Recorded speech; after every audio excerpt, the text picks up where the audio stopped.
ಸಿದ್ದರಾಮಯ್ಯನವರು ಮುಖ್ಯಮಂತ್ರಿ ಸ್ಥಾನಕ್ಕೆ ರಾಜೀನಾಮೆಯನ್ನ ನೀಡಲು ಬಹುತೇಕ ಒಪ್ಪಿಕೊಂಡಿದ್ದಾರೆ ಅಂತ ಸಿದ್ದರಾಮಯ್ಯ ಬಣದ ಶಾಸಕರೇ ಆಲ್ಮೋಸ್ಟ್ ಕನ್ಫರ್ಮ್ ಮಾಡಿ ಆಗಿದೆ. ಆದರೆ ಕೇವಲ ಕುರ್ಚಿಯಿಂದ ಕೆಳಗಿಳಿಯುವುದಷ್ಟೇ ಸಿದ್ದರಾಮಯ್ಯನವರ ರಾಜಕೀಯ ಆಟದ ಅಂತ್ಯನ ಖಂಡಿತ ಇಲ್ಲ. ರಾಜಕೀಯ ಚಾಣಕ್ಯ ಸಿದ್ದರಾಮಯ್ಯನವರು ಒಂದು ವೇಳೆ ಸಿಎಂ ಸ್ಥಾನವನ್ನ ಬಿಟ್ಟು ಕೊಟ್ಟರು ಸುಮ್ಮನೆ ಕೈಕಟ್ಟಿ ಕೂರುವ ನಾಯಕರಲ್ಲ. ತಮ್ಮ ನಿರ್ಗಮನದ ದಾರಿಯಲ್ಲೇ ಇವರು ಅತ್ಯಂತ ಪ್ರಬಲವಾದ ಚದುರಂಗದಾಟದಂತಹ ರಾಜಕೀಯ ಬಲೆಯೊಂದನ್ನ ಹೆಣೆದಿದ್ದಾರೆ. ಡಿಕೆ ಶಿವಕುಮಾರ್ ಅವರ ಏಕಪಕ್ಷೀಯ ಆಡಳಿತವನ್ನ ಹೇಗೆ ನಿಯಂತ್ರಿಸಬೇಕು ಮತ್ತು ತಾವು ಪ್ರಾಣಕ್ಕಿಂತ ಹೆಚ್ಚಾಗಿ ನಂಬಿರುವ ತಮ್ಮ ರಾಜಕೀಯ ಶಕ್ತಿಯಾಗಿರುವ ಅಹಿಂದ ಬೆಂಬಲಿಗರ ಹಿತಾಸಕ್ತಿಯನ್ನ ಹೇಗೆ ರಕ್ಷಿಸಬೇಕು ಅನ್ನೋದಕ್ಕೆ ಸಿದ್ದರಾಮಯ್ಯನವರು ಮಾಸ್ಟರ್ ಪ್ಲಾನ್ ಒಂದನ್ನ ರೆಡಿ ಮಾಡಿದ್ದಾರೆ. ಅಧಿಕಾರ ಹೋದರೂ ಆಡಳಿತದ ರಿಮೋಟ್ ಕಂಟ್ರೋಲ್ ಅನ್ನ ತಮ್ಮ ಕೈಯಲ್ಲೇ ಇಟ್ಟುಕೊಳ್ಳಲು ಸಿದ್ದರಾಮಯ್ಯ ಹೂಡಿರುವ ಆ ರಹಸ್ಯ ತಂತ್ರಗಳಾದ್ರೂ ಏನು, ಡಿಕೆ ಶಿವಕುಮಾರ್ ಅವರ ವೇಗಕ್ಕೆ ಬ್ರೇಕ್ ಹಾಕಲು ಸಿದ್ದರಾಮಯ್ಯ ಹೆಣೆದಿರುವ ರಾಜಕೀಯ ಚಕ್ರ ವ್ಯೂಹವಾದ್ರೂ ಏನು, ಇದರ ಬಗ್ಗೆನೇ ಒಂದು ವಿಶೇಷ ವರದಿ ಇದೆ, ಬನ್ನಿ ನೋಡ್ತಾ ಹೋಗೋಣ. ಸ್ನೇಹಿತರೆ, ಕರ್ನಾಟಕದ ರಾಜಕೀಯ ಇತಿಹಾಸದಲ್ಲಿ ಸುದೀರ್ಘ 5 ದಶಕಗಳ ಕಾಲ ಸಮಾಜವಾದಿ ಸಿದ್ಧಾಂತದ ನೇತೃತ್ವವನ್ನು ವಹಿಸಿರುವ ಸಿದ್ದರಾಮಯ್ಯನವರು ಮೇ 28, 2026ರಂದು ಮುಖ್ಯಮಂತ್ರಿ ಸ್ಥಾನಕ್ಕೆ ರಾಜೀನಾಮೆಯನ್ನ ನೀಡಲು ಅಧಿಕೃತವಾಗಿ ನಿರ್ಧರಿಸಿದ್ದಾರೆ. ಕಾಂಗ್ರೆಸ್ ಹೈಕಮಾಂಡ್ ವಿಶೇಷವಾಗಿ ರಾಹುಲ್ ಗಾಂಧಿಯವರ ನೇರ ಹಸ್ತಕ್ಷೇಪದ ಹಿನ್ನೆಲೆಯಲ್ಲಿ ಈ ಮಹತ್ತರ ಬದಲಾವಣೆ ನಡೀತಾ ಇದ್ದು 2.5 ವರ್ಷಗಳ ಅಧಿಕಾರ ಹಂಚಿಕೆಯ ಒಪ್ಪಂದದ ಗಡುವು ಮುಗಿದ ನಂತರ ಈ ಪ್ರಕ್ರಿಯೆಯನ್ನ ವೇಗಗೊಳಿಸಲಾಗಿದೆ.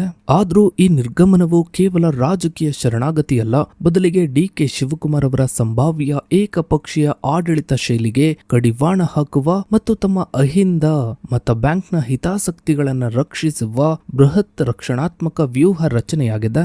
ಹೈಕಮಾಂಡ್ ಒದಗಿಸಿದ ರಾಜ್ಯಸಭಾ ಸ್ಥಾನ ಮತ್ತು ರಾಷ್ಟ್ರೀಯ ಮಟ್ಟದ ಸಕ್ರಿಯ ಪಾತ್ರದ ಪ್ರಸ್ತಾಪವನ್ನ ಸಿದ್ದರಾಮಯ್ಯನವರು ಆರಂಭದಲ್ಲಿ ನಿರಾಕರಿಸಿದ್ದು ರಾಜ್ಯ ರಾಜಕಾರಣದ ಮೇಲೆಯೇ ತಮ್ಮ ಹಿಡಿತವನ್ನ ಮುಂದುವರಿಸುವ ಸ್ಪಷ್ಟ ಸೂಚನೆಯನ್ನ ನೀಡಿದ್ದಾರೆ.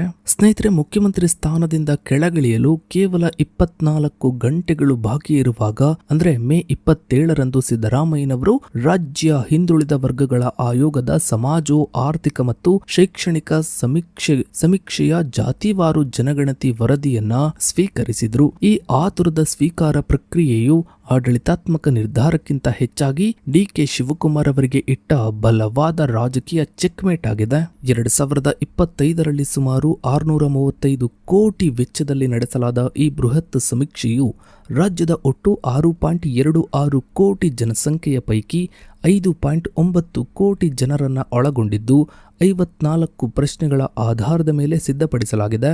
ಈ ಹಿಂದೆ ಸಿದ್ದರಾಮಯ್ಯನವರ ಮೊದಲ ಅವಧಿಯಲ್ಲಿ ಸಿದ್ಧವಾಗಿದ್ದ ಮೊದಲ ಸಮೀಕ್ಷೆಯ ವರದಿಯನ್ನ ಪ್ರಭಾವಿ ಒಕ್ಕಲಿಗ ಮತ್ತು ಲಿಂಗಾಯತ ಸಮುದಾಯಗಳ ನಾಯಕತ್ವವು ತೀವ್ರವಾಗಿ ವಿರೋಧಿಸಿದ್ದರಿಂದ ಇದನ್ನ ಬದಿಗಿಟ್ಟು ಈ ಹೊಸ ಸಮೀಕ್ಷೆಯನ್ನ ಕೈಗೊಳ್ಳಲಾಗಿತ್ತು. ತಮ್ಮ ನಿರ್ಗಮನದ ದಿನದಂದೇ ಆಯೋಗದ ಅಧ್ಯಕ್ಷ ಮಧುಸೂದನ್ ನಾಯಕ್ ಅವರಿಂದ ಈ ವರದಿಯನ್ನ ಪಡೆದುಕೊಳ್ಳುವ ಮೂಲಕ ಸಿದ್ದರಾಮಯ್ಯನವರು ಹೊಸ ಮುಖ್ಯಮಂತ್ರಿಯನ್ನು ಸಮಾಜೋ ರಾಜಕೀಯದ ಇಕ್ಕಟ್ಟಿಗೆ ಸಿಲುಕಿಸಿದರೆ ಡಿಕೆ ಶಿವಕುಮಾರ್ ಮತ್ತು ಕೈಗಾರಿಕಾ ಸಚಿವ ಎಂಬಿ ಪಾಟೀಲ್ ಅವರಂತಹ ಪ್ರಮುಖ ನಾಯಕರು ಈ ಸಮೀಕ್ಷೆಯ ಆಧಾರದ ಬಗ್ಗೆ ತೀವ್ರ ಆಕ್ಷೇಪವನ್ನ ಹೊಂದಿದ್ದಾರೆ.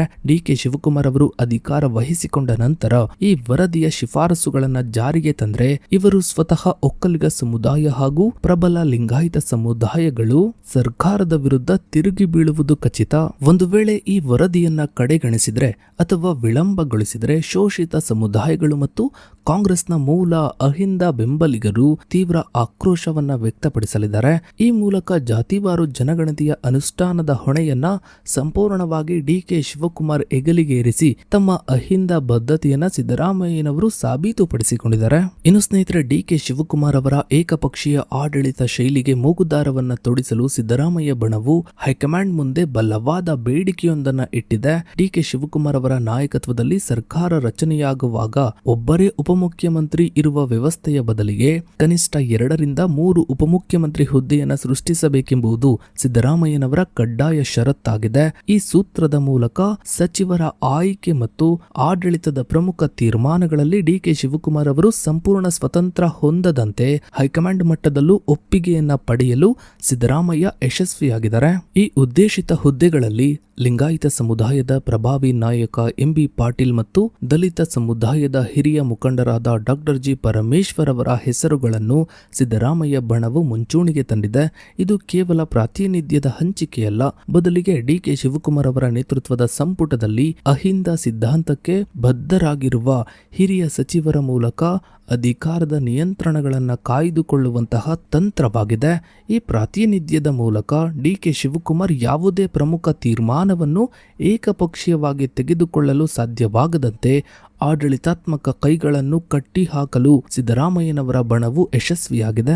ಇನ್ನು ಸ್ನೇಹಿತರೆ, ಮುಖ್ಯಮಂತ್ರಿ ಹುದ್ದೆಯ ಜೊತೆಗೆ ಕೆಪಿಸಿಸಿ ಅಧ್ಯಕ್ಷ ಸ್ಥಾನವನ್ನ ಹೊಂದಿದ್ದ ಡಿಕೆ ಶಿವಕುಮಾರ್ ಅವರು ಹೊಸ ಜವಾಬ್ದಾರಿಯನ್ನ ವಹಿಸಿಕೊಂಡ ನಂತರ ಪಕ್ಷದ ಹೊಣೆಯನ್ನ ಬಿಟ್ಟುಕೊಡಬೇಕಾಗುತ್ತದೆ. ಪಕ್ಷದ ಮೇಲಿನ ಹಿಡಿತವು ಡಿಕೆ ಶಿವಕುಮಾರ್ ಅವರ ಬಳಿಯೇ ಉಳಿಯದಂತೆ ಮಾಡಲು ತಮ್ಮ ಅತ್ಯಂತ ನಿಷ್ಠಾವಂತ ಹಾಗೂ ಅಹಿಂದ ಮುಖಂಡರಾಗಿರುವ ಲೋಕೋಪಯೋಗಿ ಸಚಿವ ಸತೀಶ್ ಜಾರಕಿಹೊಳಿ ಅವರನ್ನು ಕೆಪಿಸಿಸಿ ಅಧ್ಯಕ್ಷರನ್ನಾಗಿ ನೇಮಿಸಲು ಸಿದ್ದರಾಮಯ್ಯ ಅವರು ಪಟ್ಟು ಹಿಡಿದಿದ್ದಾರೆ. ಪ್ರಭಾವಿ ನಾಯಕರಾಗಿರುವ ಸತೀಶ್ ಜಾರಕಿಹೊಳಿ ಅವರಿಗೆ ಪಕ್ಷದೊಳಗೆ ಬಲವಾದ ತಳಮಟ್ಟದ ಬೆಂಬಲವಿದೆ. ಇತ್ತೀಚೆಗೆ ಸತೀಶ್ ಜಾರಕಿಹೊಳಿ ಅವರು ವೈಯಕ್ತಿಕವಾಗಿ ಆಂತರಿಕ ರಾಜಕೀಯ ಸಮೀಕ್ಷೆಯೊಂದನ್ನು ನಡೆಸಿದ್ದು, ಅಹಿಂದ ಸಂಘಟನೆಯನ್ನು ಬಲಪಡಿಸದೇ ಇದ್ರೆ ಮುಂಬರುವ ದಿನಗಳಲ್ಲಿ ಕಾಂಗ್ರೆಸ್ ಪಕ್ಷವು ಕನಿಷ್ಠ ಅಂದ್ರೂ 40ರಿಂದ 45 ವಿಧಾನಸಭಾ ಕ್ಷೇತ್ರಗಳನ್ನ ಕಳೆದುಕೊಳ್ಳಬೇಕಾಗುತ್ತದೆ ಎಂಬ ವರದಿಯನ್ನು ಹೈಕಮಾಂಡ್ ನಾಯಕರಾದ ಮಲ್ಲಿಕಾರ್ಜುನ್ ಖರ್ಗೆ ಮತ್ತು ರಣದೀಪ್ ಸಿಂಗ್ ಸುರ್ಜೇವಾಲಾ ಅವರಿಗೆ ಸಲ್ಲಿಸಿದ್ದಾರೆ. ಈ ಸಮೀಕ್ಷೆಯ ವರದಿಯನ್ನು ಒಂದು ರಾಜಕೀಯ ಅಸ್ತ್ರವನ್ನಾಗಿ ಬಳಸಿಕೊಂಡಿರುವ ಸತೀಶ್ ಜಾರಕಿಹೊಳಿ ಮತ್ತು ಸಿದ್ದರಾಮಯ್ಯ ಬಣವು ಅಹಿಂದ ಸಮುದಾಯಗಳ ಹಿತಾಸಕ್ತಿಯನ್ನ ಕಾಯಲು ಮತ್ತು 2028ರ ವಿಧಾನಸಭಾ ಚುನಾವಣೆಯನ್ನ ಎದುರಿಸಲು ಸತೀಶ್ ಜಾರಕಿಹೊಳಿ ಅವರಂತಹ ದಕ್ಷ ಸಂಘಟಕರ ನೇತೃತ್ವ ಅತ್ಯಗತ್ಯ ಎಂದು ಹೈಕಮಾಂಡ್ ಮುಂದೆ ಇವರು ಮನೆಗಾಣಿಸಲು ಯತ್ನಿಸ್ತಾ ಇದ್ದಾರೆ. ಡಿಕೆ ಶಿವಕುಮಾರ್ ಅವರು ತಮ್ಮ ಸಹೋದರ ಡಿಕೆ ಸುರೇಶ್ ಅವರನ್ನ ಈ ಸ್ಥಾನಕ್ಕೆ ತರಲು ಬಯಸ್ತಾ ಇದ್ರು. ಸಿದ್ದರಾಮಯ್ಯ ಅವರ ಈ ಗಂಭೀರ ಪ್ರತಿರೋಧವು ಆ ಪ್ರಯತ್ನಕ್ಕೆ ಬಲವಾದ ತಡೆಗೋಡೆಯಾಗಿದೆ. ಇನ್ನು ಸ್ನೇಹಿತರೆ, ಸಿದ್ದರಾಮಯ್ಯನವರು ತಮ್ಮ ರಾಜಕೀಯ ನಿವೃತ್ತಿಯ ಹಂತದಲ್ಲೂ ತಮ್ಮ ಕುಟುಂಬದ ಪ್ರಭಾವ ಮತ್ತು ಕುರುಬ ಸಮುದಾಯದ ಮೇಲೆ ನಾಯಕತ್ವದ ಹಿಡಿತವನ್ನ ಕಾಯ್ದುಕೊಳ್ಳಲು ತಮ್ಮ ಮಗ ಯತೀಂದ್ರ ಸಿದ್ದರಾಮಯ್ಯನವರ ರಾಜಕೀಯ ಪುನರ್ವಸತಿಗೆ ಬಲವಾದ ತಳಹದಿಯನ್ನೇ ಹಾಕಿದ್ದಾರೆ. ಪ್ರಸ್ತುತ ಮೈಸೂರು ಜಿಲ್ಲೆಯ ವಿಧಾನ ಪರಿಷತ್ ಸದಸ್ಯರಾಗಿರುವ ಯತೀಂದ್ರ ಅವರಿಗೆ ನೂತನ ಸಂಪುಟದಲ್ಲಿ ಅತ್ಯಂತ ಪ್ರಮುಖ ಖಾತೆಯೊಂದಿಗೆ ಸಚಿವ ಸ್ಥಾನ ಅಥವಾ ಉಪಮುಖ್ಯಮಂತ್ರಿ ಸ್ಥಾನವನ್ನ ನೀಡಲು ಸಿದ್ದರಾಮಯ್ಯನವರು ಹೈಕಮಾಂಡ್ ಮಟ್ಟದಲ್ಲಿ ಯಶಸ್ವಿ ಚೌಕಾಸಿಯನ್ನೇ ನಡೆಸಿದ್ದಾರೆ. ಈ ತಂತ್ರವು ಹಳೆ ಮೈಸೂರು ಭಾಗದಲ್ಲಿ ಒಕ್ಕಲಿಗ ನಾಯಕರಾದ ಡಿಕೆ ಶಿವಕುಮಾರ್ ಅವರ ರಾಜಕೀಯ ಪ್ರಾಬಲ್ಯಕ್ಕೆ ಪ್ರಬಲವಾದ ಸಾಮಾಜಿಕ ಸಮತೋಲನವನ್ನ ತರಲಿದೆ. ಯತೀಂದ್ರ ಅವರ ಸಂಪುಟ ಪ್ರವೇಶದ ಮೂಲಕ ಕುರುಬ ಮತ್ತು ಇತರೆ ಹಿಂದುಳಿದ ವರ್ಗಗಳ ಮತಗಳು ಕಾಂಗ್ರೆಸ್ನಿಂದ ದೂರ ಸರಿಯದಂತೆ ತಡೆಯುವುದು ಹಾಗೂ ಭವಿಷ್ಯದಲ್ಲಿ ಅಹಿಂದ ಚಳುವಳಿಯ ಮುಂದಿನ ನಾಯಕತ್ವವನ್ನು ತಮ್ಮ ಕುಟುಂಬದ ಬಳಿಯೇ ಉಳಿಸಿಕೊಳ್ಳುವುದು ಸಿದ್ದರಾಮಯ್ಯನವರ ದೀರ್ಘಕಾಲೀನ ಯೋಜನೆಯಾಗಿದೆ. ಸೊ ಇದಾಗಿತ್ತು ಸ್ನೇಹಿತರೆ ಇವತ್ತಿನ ಈ ಒಂದು ವಿಡಿಯೋದ ಬಗ್ಗೆ ನಿಮ್ಮ ಅನಿಸಿಕೆ ಅಭಿಪ್ರಾಯಗಳನ್ನು ತಪ್ಪದೆ ಕಮೆಂಟ್ ಸೆಕ್ಷನ್ ಅಲ್ಲಿ ಕಮೆಂಟ್ ಮಾಡಿ. ಹಾಗೆ ವಿಡಿಯೋಗೊಂದು ಲೈಕ್ ಮಾಡ್ತಾ ವಿಡಿಯೋನ ಆದಷ್ಟು ಎಲ್ಲ ಕಡೆ ಶೇರ್ ಮಾಡಿ. ನೀವಿನ್ನು ನಮ್ಮ ಚಾನಲ್ಗೆ ಸಬ್ಸ್ಕ್ರೈಬ್ ಆಗಿಲ್ಲ ಅಂದ್ರೆ ಕೆಳಗಡೆ ಕಾಣ್ತಾ ಇರೋ ಸಬ್ಸ್ಕ್ರೈಬ್ ಬಟನ್ ಕ್ಲಿಕ್ ಮಾಡಿ. ಹಾಗೆ ಪಕ್ಕದಲ್ಲಿ ಕಾಣೋ ಬೆಲ್ ಐಕಾನ್ ಕೂಡ ಕ್ಲಿಕ್ ಮಾಡಿ. ಥ್ಯಾಂಕ್ಸ್.